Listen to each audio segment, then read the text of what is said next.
All right, thank you once again for joining us today at Eastern News 24. This is a home of Biafra News updates. Now, with the bringing of the latest info what happen across the Biafra land today, only I like you off, man. All right, 24 hours after Mazi Odogu Commander No Mercy bound the TikTok group. Hear what Pastor Emeka Livingston have to say. I really respect Pastor Emeka Livingston. He's like a father to us, and I really appreciate for his unity, for his love towards the struggle for the liberation of sovereign state of Biafra. All right, so you need to listen to this, and also don't forget to leave us with your own comments. What do you have to say concerning what um Pastor Emeka Livingston says, and the piece to Autopilot? Wow, you will like it. All right, over to you, sir. And the title of this message is Listening to the Voice of Reason. Something happened quite recently, and you all heard how our spokesperson, Simon Ekpa, came out live in his broadcast and began to condemn the economic think tank group. Let me start first of all by telling you how ETTG started before I delve into the main issue. Now, my team will likely come up tomorrow to give further explanations so that you will understand what's going on. We are here for Biafra and to encourage Simon Ekpa so that he does not make mistakes, because already there is a mistake somewhere. So let me start by telling you about ETTG. I had a vision for an economic think tank group for Biafra, whereby I looked into Sudan when they had their independence, because they were not prepared for an economic project that could give people job and food. There was an implosion. So we are looking for a way to avoid this. That was why the vision for the ETTG came. We looked into Israel and saw that the Israelites were able to organize themselves and build their nation without fighting. So we saw it and said, well, we can do the same, and even learning from Israel to do better than Israel did. And so ETTG was formed. And when it was formed, there was an elderly man who used to listen to me on Facebook. He had been wanting to communicate with me for a long time, until the day I decided to communicate him. I told him my vision. The man said, wow, that is good. That Emeka, the man is about 77 years. He said, listen, you have a vision. I am going to give you every support you need, but you will drive it. The support is not financial support, though. No. It is psychological and moral support. I said, okay.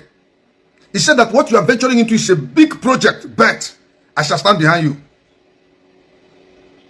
And so, we formed the ETTG, and I brought in people, and we started. Then Anan took it to Simon Ekpa and told him, we have this project for Biafra, so that when Biafra comes, people will have something on ground, and Biafra can take on immediately, very well, without problems. He said, oh, that is wonderful. And I called Azuka and told her the same thing. They agreed. And Simon visited our platform and blessed us and said we should continue, that he likes it. We said, okay. And then as we progressed, we began to enlarge the platform.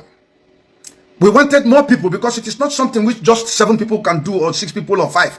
We need as much as 11, 15 people with different ideas, because there were going to be committees and subcommittees that would go out all through the whole world, get information, bring Biafrans, let them bring ideas on what we shall do for our nation. And that committee needed people who were selfless, who are selfless.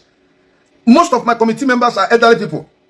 They are only the young people there is Kelechi, Ngozi Orabuese, Ruby. I think so. Those are the young people there, because they're about 50s. But all others, we are 60 something to 70 something to 80 something. So these are elderly people.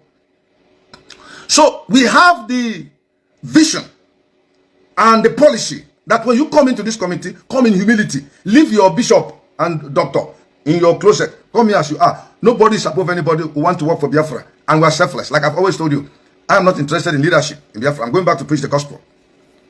So I ran into Rose Allen, Pastor Rose Allen, because we are all in the Autopilot media. So we normally talk. So I told her we have this committee and I want to expand it. She said she has friends that are quality people that she's going to bring. I said, okay. That was how Ngozi Orabueze and her team came. You have Ngozi Ruby, Emmanuel Nwabueze, and then others. There was a Victor Adim in Britain, Emmanuel Nwabueze in Switzerland, Ngozi and Ruby, United States. And then we had other additions like Ugo Wanguma in London. She's about 80-something years. We had Rose, we had Okbole Nwadioka in Germany. So we gathered. That man's name is Emmanuel Madwabum. Thank you. Thank you for reminding, for correcting me. The man's name is Emmanuel Madwabum. So before Ngozi will come in, I told her, I said, you are going to come in as observers. Why did I say so? I had invited certain people and one or two of them misbehaved and they left the platform. One of them at the early stage, when we were having this problem, called me and said, man of God, take over the Biafran struggle. We are going to back you up, organized people. I told him that I'm not going to do it, that God did not call me to do that. Then the person God called, you have seen me, Simon Ekpa, and I'm backing him up. The man was so angry with me, he left the platform because I refused to buy his ideas. Then the other one was our first secretary, who saw one of our members as having no quality content. But incidentally, that member, whom she derided and disregarded, contributed qualitatively in this platform, on this platform. Her name has been mentioned. Her name is Mrs. Adazion Isukama. She's about 60-something, 67 years or almost 70 years. She's an elderly woman, a lawyer, many years standing, a woman of high regard and honor, a born-again Christian to the core. I love her and respect her so much. So that our secretary left. I'm not going to mention her name. And that was when Kelechi came in. Remember, when we had problem with Nsima and others, I told the youths in Biafra, young girls and young boys, come into the Autopilot media and take your position and disseminate information. That was people like Mazi Victor Uzaganobi. They came up and were writing.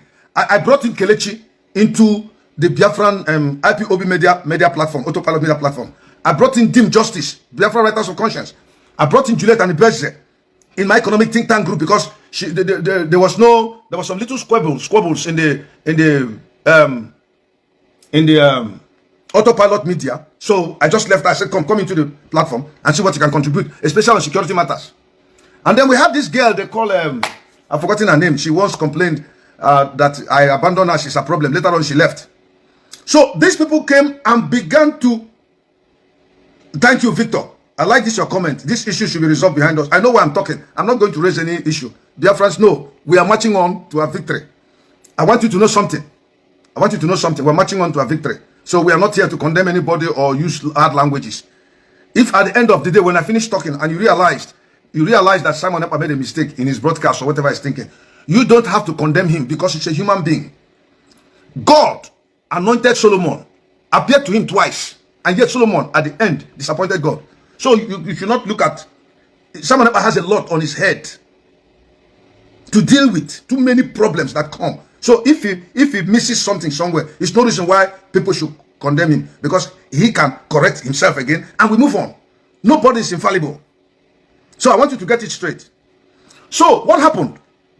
I told Ngozi, if you are going to come to this platform to join us, come first an observer with our team. And as you come in, listen to our analysis as we hold our meetings. If you are impressed and want to join us, then come up and join us in the economic think tank group. You're welcome. And so she brought her team, and when they came, they listened to us and they were very impressed, and they said they were going to be part of the thing. Now the man who started this thing with me is an elderly man. Like I told you, I won't mention his name. He has been doing a lot for Biafra behind the door, so he doesn't want to be mentioned. I will not mention his name. It's a man I respect a lot. And so when Ngozi and others saw what we're doing, they decided to join us. Please, my heater is on. Let me pull off.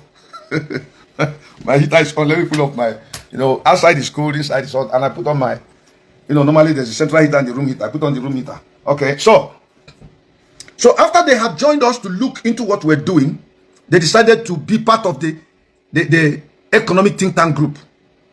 And people started presenting what they have. What was the intention of the think tank group?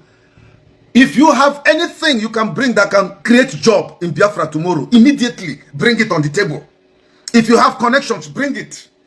If you have discovered anything, bring it. We gather it together, submit it to Simon Ekpa, who will now submit it to Onyendu when Onyendu comes out, so that Biafrans can see that we have been preparing from the background ahead of time for Biafra to take off very well, so that within 20 years we'll be a technological power. That was the whole intention. And we started moving. Somebody even gave us the idea of aqua puncture, what they call it, aquaponic system of agriculture. Different people came with marvelous ideas.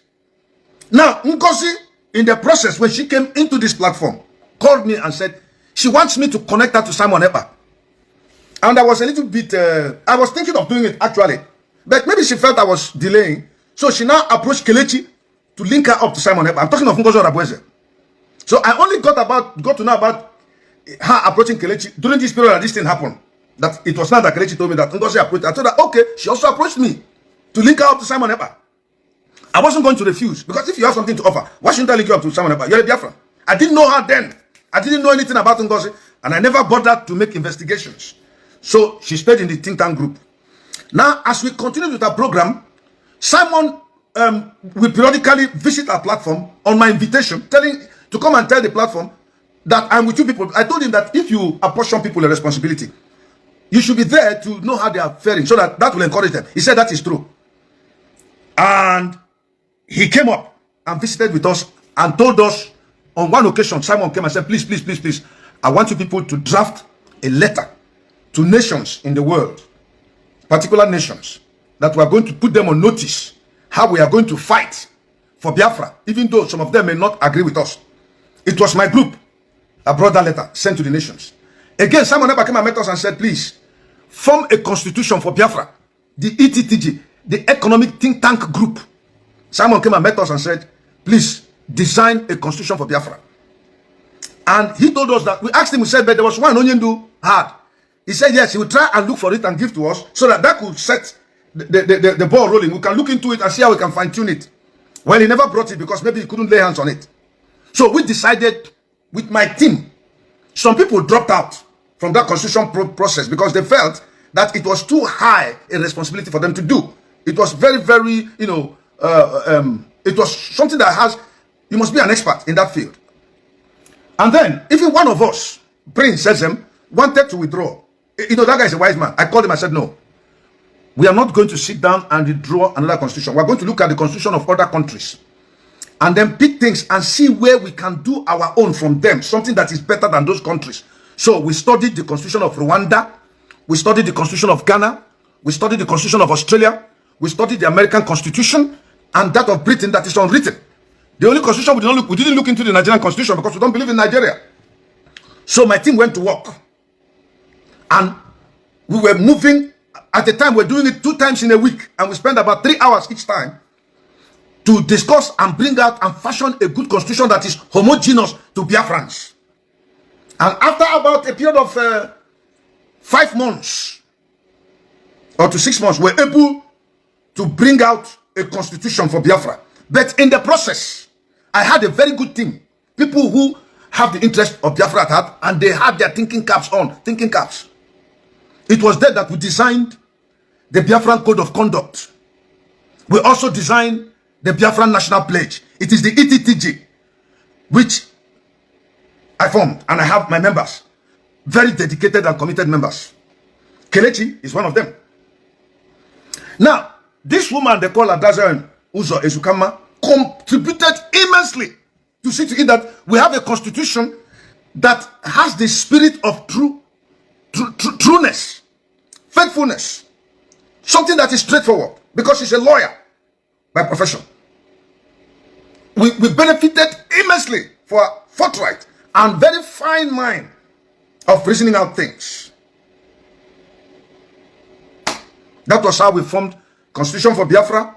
Then again, Simon approached my team and said, the United Nations wants people that are looking for self-actualization or under oppression to send them documents, or maybe write something, letters with facts backing it up, so as to, promote their advocacy before the United Nations. And they wanted these documents submitted by the 16th of January. My team, while we're doing the constitution work, while we're also doing the economic think tank program for Biafra, we went into business and crafted a well-founded letter with references, and then handed it over to Simon. He replied to us and thanked us that he's very grateful.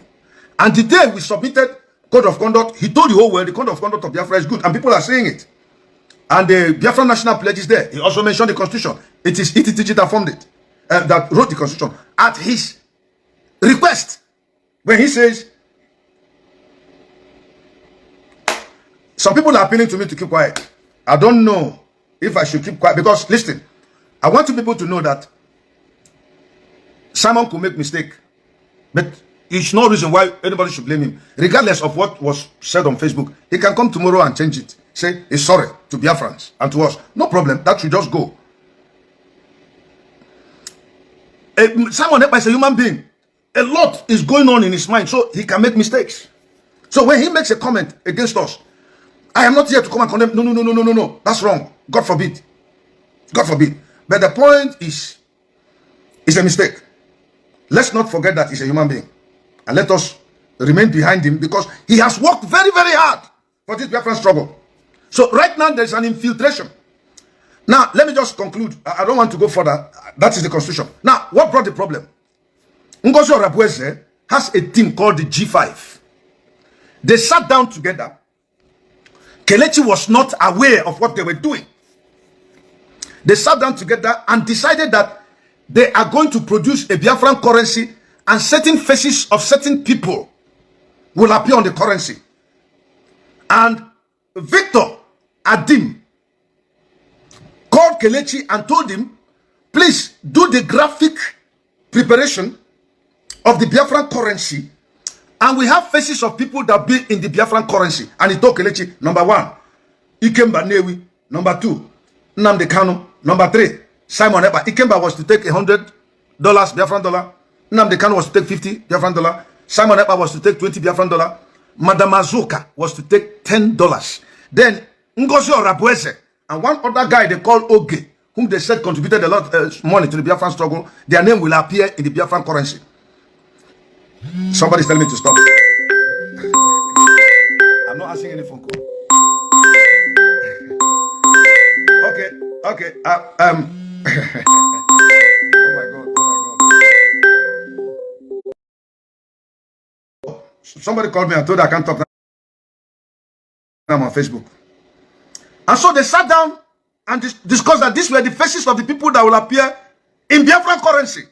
So when they told Kelechi that he should prepare the graphic works so that they will submit it to Simon, because Simon was to have a meeting with them, I think the following day or 2 days later, if I'm not mistaken. So Kelechi became very worried, very disturbed. He now called me and said, excuse me, sir, in fact, he called me, I think 2 or 3 times. I didn't pick because I was busy. He said, sir, I'm very, very disturbed. I said, what is the problem? He said that Pastor Victor called him and said, we are going to print faces of people in Biafran currency. And those faces are Odumegwu Ojukwu, Mazi Nnamdi Kanu, Simon Ekpa, Azuka, Ngozi Orabueze, Oge. I said, what? Are you crazy or are you kidding with me? Come, Prince, Biafrans are appealing to me to keep quiet. Gloria Sodipo is talking, is begging. Hadi Nkama is begging. Please, should I stop? Because you're a member of my board. Kelechi, Prince, Elder Zion, I need your advice. Should I? I'm not speaking. We tried to speak to Simon. Somebody's asking me why did we sent him a letter? What we did? Listen, okay, let me come out and tell you people. So when they told us this thing, we sat down together. Kelechi, myself, Prince, SM, Elder Zion, and Gaddafi. We sat together and said, what is this? How can they print their which face? That the only reason why we'll allow Onyendu's face to appear in our currency is because Onyendu is like a man that has died 2 times and has resurrected. So he has paid the price and proved himself that he can. But let me tell you, we're all talking that Onyendu, if you call Onyendu to put his name on Biafra currency, Onyendu will refuse. I know him very well. He will never agree. Because Onyendu will ask you question. Where is Colonel Onwatuegu? Where is Dr. Michael Opara? Where is Akani Biam, who really willfully relinquished his medallion and gave back to the queen as a knight because they were maltreating Biafrans? Where is Madam Oyibo Dinamadu and others that went and saw the queen on behalf of Biafran children that were dying during the war and they refused to listen to them? Where is an American student who set himself on fire because of Biafra? He's an American. The Beatles, one of the Beatles member, John Lennon, I think so, they were the biggest musical group in the late 60s, early 60s and late 60s. They gave them medals. But because of the wicked treatment against the Biafrans, John Lennon had to surrender his medal back to Britain and told the Queen, I am not going to take this medal. You are maltreating Biafrans. What about Professor Eyo Eta, Sambono Ejike? What about General Philip Effiong? Oh, this man, what's his name? Condemning, the Biafran war propagandist. What about Franco Pigo, who told Ikemba that the name of the new nation is Biafra? What about Colonel Achuzia? Ben Bulie, also, I don't know what he did, you know, the ones whom I know they did good things. What about all these great Biafrans who sacrificed their lives and died, that you are going to bring in our currency the names of Simon, Azuka, Ngozi Orabweze? Jesus. I told Kelechi immediately, put a call through to Simon, let them reach out to us. We want to have a discussion. And when Simon came on the platform, I presented it to him.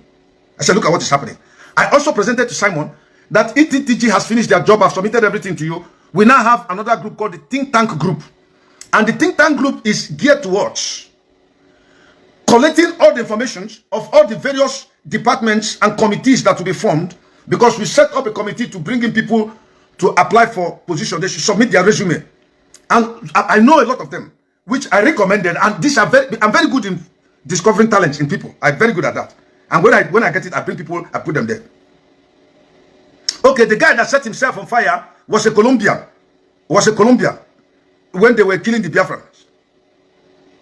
Okay, somebody said, what about those, the one that composed the Biafran song? Fine. What about Akani Biam? What about Sambakwe, Michael Opara? These are great Biafrans. You did not think of putting their names in the note. It is Simon Ekpa, Azuka. I don't have problem with Simon is my friend. Azuka, I'm very close to Azuka. But the truth be told, none of them qualify for such a position to put the Ngozi Orabweze's picture was to appear in our Biafran currency. Even that of Oge. Yes, the man's name is Bruce Mayrock, who burnt himself and died because of Biafra. You don't remember those? So when Simon came, I told him that TTG is to collect all the information from the various departments and branches. This should be a central coalition committee. We'll look into what they have done and see how we can put square pegs in square holes, and then send them to Simon, who will onwardly transfer it to Onyendu. Because he came out, listen, when we told Simon that, we decided now to do an investigation of who Ngozi Orabweze is. While we're discussing with Simon, we told him, listen, you have done a very good job in Biafra. I don't want anybody to tarnish your image. Mrs. Ezukama, when the team came to Simon on our platform, the first thing Simon did was, he was indicting Kelechi, very angry with him, that why did Kelechi carry out an information from another platform to bring to this platform, that it is wrong.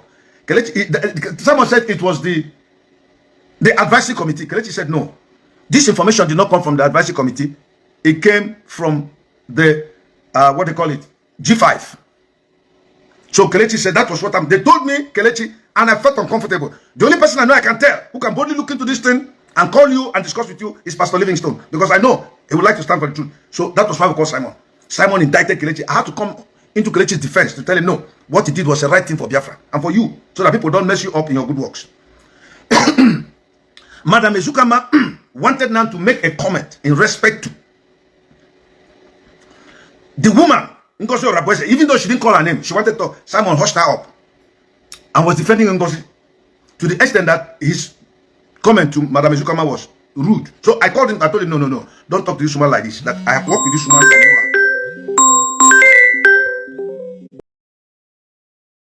And so that was what happened. He apologized to Madam Izukama, and when we discussed with him, the following day, I think again, we called him again and discussed, either that same day. And we made him understand that we love him and we want something good to happen. He said he was going back to that team, and because I asked him, are you aware of this thing? He said, no, that's what he told me first. I said, fine, since you are not aware, go back to that team and tell them that they don't have the power. They don't have the audacity to determine who appears in Biafran currency. And even if they should, it shouldn't be their faces. We have great heroes. Madam Izukama gave me a list of heroes for Biafra. Look, by tomorrow, maybe my team might come out to speak more. But I want you to know something. Nnamdi Kanu said, we have a formidable area of friendly, both within and without. So a person like Ngosho Rabweze, it is not Simon, listen to me. Simon could make a mistake because a human being, he has a lot on his head. He's going here, he's going here, he's going here. So he could flip. He's a human being. But Ngosho Rabweze is a calculated agent to infiltrate the Biafran struggle. We saw it. And therefore we had to write Simon a letter telling him, please, get to us, let us discuss. That for this body to have even contemplated putting pictures of people, that even Onyendu had told us that there is a currency we are going to use, he suggested. But he said that is subject to the Biafran people approving it. That's what Onyendu said. And I told Simon, that's how Onyendu behaves. So this is a very big thing. Even if you are going to run a program, it should be all-inclusive. What about the people in the region that we call minorities? If they are not adequately represented, they have this impression that it's an evil thing. So it's wrong. So when we began to make investigations about Ngosho Rabweze, we discovered that Ngosho Rabweze had formed a political party in Nigeria. One, Ngosho Rabweze is sponsoring a political candidate in the north of Fulani, the northern part of Nigeria, and he's going to run for House of Assembly. Ngosho Rabweze is with National Council of Women Societies in Nigeria. Ngosho Rabweze is a spy and implantation. No wonder she wanted to go through me. Even Pastor Victor told me personally that in recruiting people, Ngozi is so overbearing that she just says something, she's not there to coordinate. He's been working hard and suffering. I told him DCK is the stress you have to run for Biafra. And let me tell you, Biafrans, 80% of the members that constitute the Biafran Advisory Council and the G5 are members of my team. But I didn't know they were members of the Advisory Council or G5. I didn't know. I didn't even know that Kelechi was a member until during this period. And I didn't care because I have done my own job. I'm satisfied with it. I don't want, in fact, the last meeting we had with Simon, I told him I have pulled out of Autopilot media team. Why?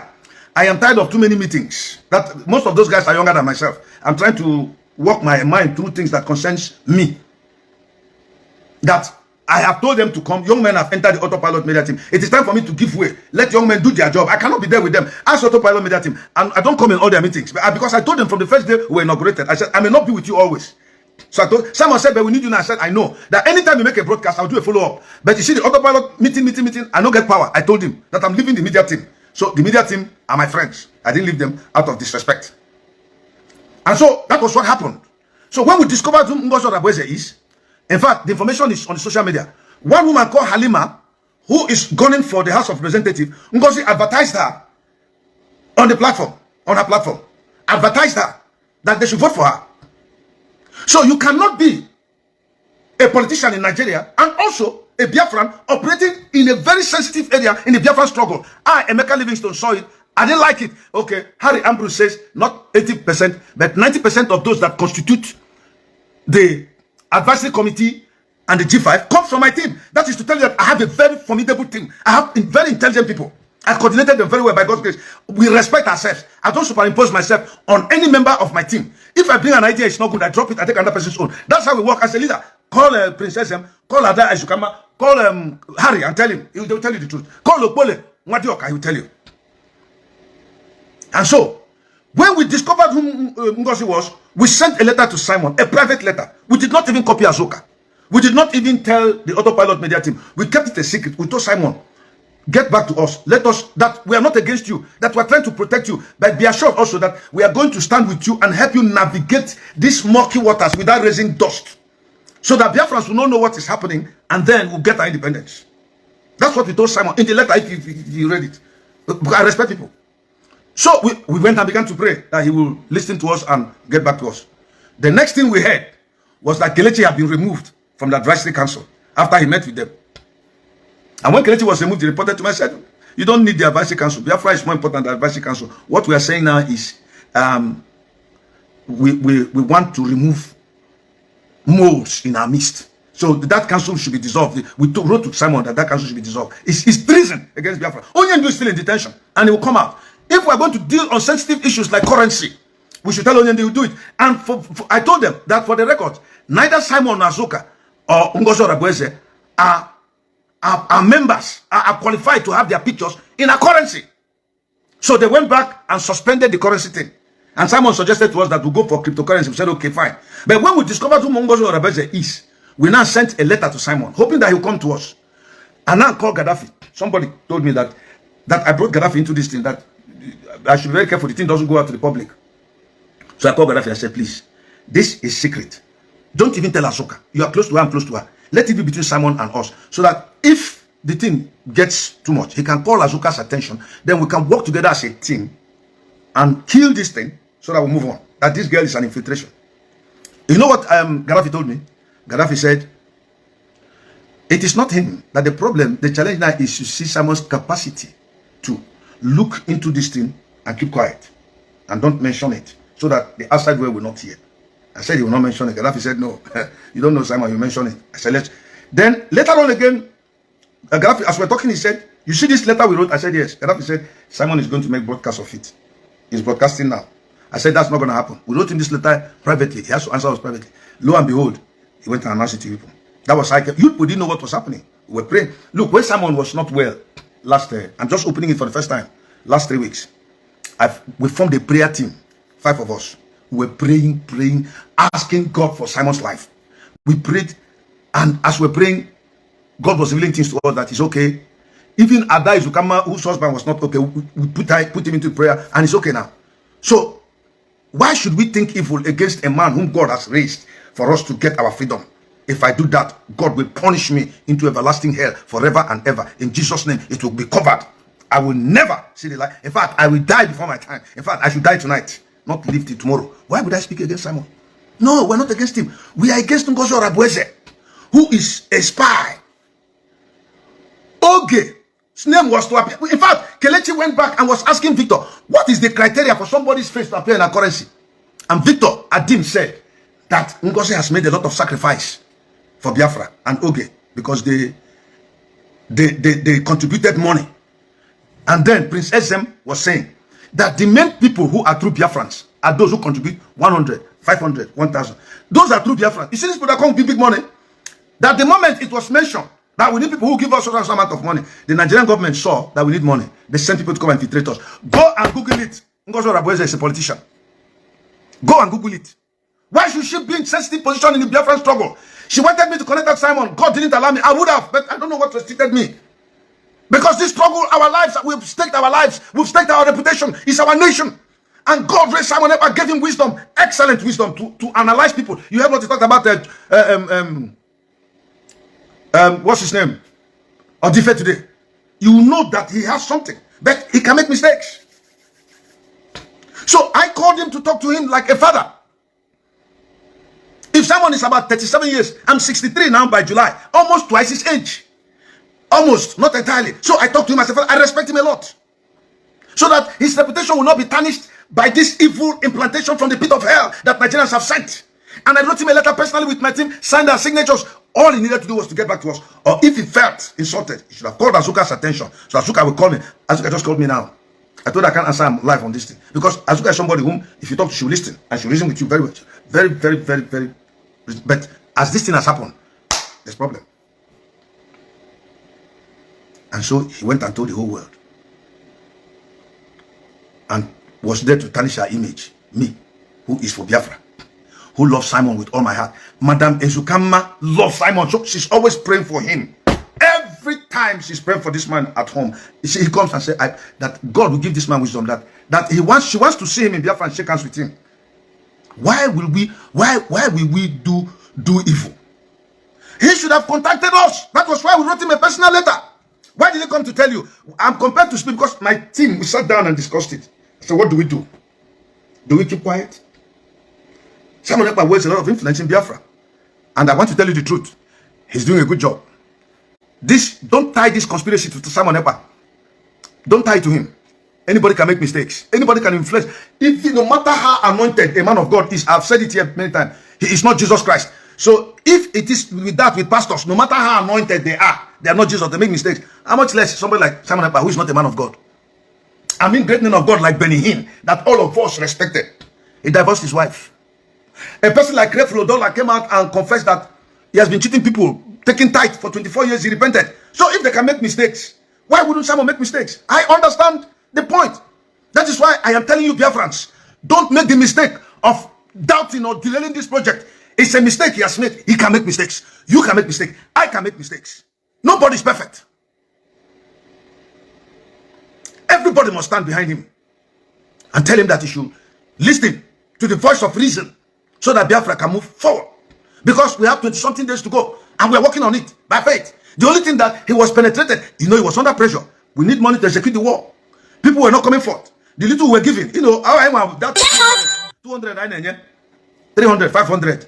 If you see the enormous responsibility Simon and Azuka has in their hands for Biafrans, you will feel sorry for them. So if along the line Simon tripped, he tripped because he's a human being. And therefore I, Emeka Livingston, by the mercy of God, will not stand and condemn Simon. It's a mistake. Didn't Peter deny Jesus 3 times? I mean, don't forget. 3 solid times. Peter, who is the head of the apostle, denied Jesus. Jesus did not because of that kill Peter. So I will not because of that kill Simon. Peter told sure that I don't know this man. Just like Simon said today, he doesn't know me. He only said his own only once. Peter said his own thrice. Simon said his own once against an ordinary human being like me. Peter said his own thrice against the Lord Jesus Christ. And Jesus did not send him to hell. He still made him the apostle, the head of the apostle. So Simon is still leading this pack. Bear it in mind. Don't go and allow these people that will carry their nonsense message. We may have misunderstanding in the house. The Bible says in a great man's house, there are not only vessels of gold and silver and brass, there are vessels of wood and clay. Some to honor, some to dishonor. We understand in a great man's house, like a house where you have too many people. Because it's one of those things. She has to be weeded out. It's a mistake. After all, Jesus appointed Judas, who later on betrayed him. Is that not so? Did Jesus stop being the Lord of our lives? No. It was Judas that committed suicide. Because he should be thrown out of the Biafran struggle. It is not Simon Ekpa. He has come a long way with a great job he has done. So we are not going to fight amongst ourselves. He erred by not consulting. He did not ask wisely. What he has just done now has been in the Bible. When Solomon died, his son Rehoboam was to take over the realms of the government. This was Solomon that God appeared to twice, the richest king. And the son went and met the elders of Israel. The elders of Israel called him, he came. And they told him, your father's hand was very heavy upon us. Please, lighten the hand so that we can be your servants forever. He said, okay, I've heard you. Instead of listening to the elders, he went and consulted with his age mates. The age mate told him, don't mind those stupid elders. Go and tell them that your father's finger will be greater than your father's waist. And when he went and they told him, he came and answered the children of Israel harshly. That was where the kingdom of Israel was divided into 2. We are not advocating that. What I'm telling you is that the people that constitute that G5 and the what they call him, advisory council, they have committed, because the same people of G5 and the advisory council, they proposed that currency phase. They have committed treason against Biafra. They are evil people. I said it openly to Simon. The guy they call remind me that man's name. Is it Mwapweze? Is it Emmanuel Mwapweze? Madrabum, what's his name? Emmanuel. Let me tell you a story about him. He was in the ETTG and we're having discussion, economic discussion. You see, I'm a pastor. I have a strong voice. When I'm talking here, people hear me from afar. Sometimes when I go to preach, I don't even need microphone. When I'm shouting, the thing is hearing people's ears. So we're discussing on the platform. I don't know what happened because I never noticed. But for some time, I did not see this man on the platform. His name is Emmanuel Madrabum. I think he's also in the advisory committee. So he stopped coming to the platform. And I asked Kelechi what's going on. Kelechi told me that the man stopped coming because he felt I insulted him. I said, say yes. He said, where? I put the man on call immediately while Kelechi was there to apologize to him so that he'll come back to the platform. We have something great to do for Biafra. The man didn't pick. The next time when I called him, this man, he picked the phone, refused to. I said, hello, sir. He refused to talk. The next thing this man did was to go up there to go and talk against me. I didn't even know. To Simon, I didn't know. Until one day when the media team were talking, Simon just came out of his mouth that I sacked that man from my board. I told him, nobody has any right to sack anybody from the ETTG. I don't even have the right. that if I misbehave, the board will sit down and discuss and remove me. The same applies to every other person. And Kelechi begged Madrabum to come back. He said, no, he had better things to do. He went up. That's fine. I wonder why I should be jealous of him. I'm 63 years old. I know my calling. I tell you, I'm not interested in, even if Onyendu calls me today and says, Emeka Livingston, I want you to hold this post. I say, I'm sorry, sir.